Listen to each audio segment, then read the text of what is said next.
Hey guys, happy weekend. Plan hari ni aku nak clean keyboard, but first kita clearkan meja dulu. Now barulah sedap mata memandang sikit. So kita start dengan mousepad and surface dulu, so kita boleh elakkan debu dia naik.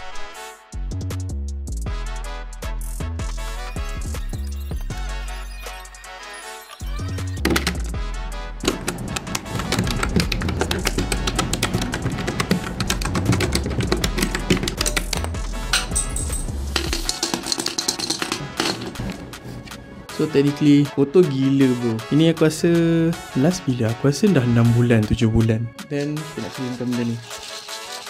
Now dah almost a lot better lah. Technically aku just berus je and then aku vacuum sikit. So it should be okay lah, right? Now for this part. So pakai cleansing wipe normal je. Kitchen wipe pun boleh, as long as you ada tissue lah.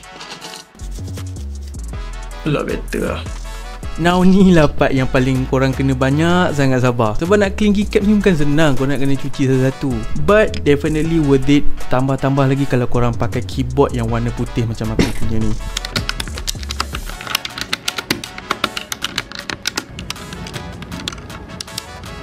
By the way, keyboard yang aku pakai ni is Royal Clutch RK68. Dia tak kecil macam RK61 tapi tak besar sangat. So ini result dia. So far aku puas hati. Ada satu key yang tak ada sebab dia punya kaki tu dah patah. So aku pun tak ada replacement dia. But tak apa sebab aku akan upgrade dia punya keycaps nanti. So nantikan, jumpa lagi, bye bye. And jangan lupa follow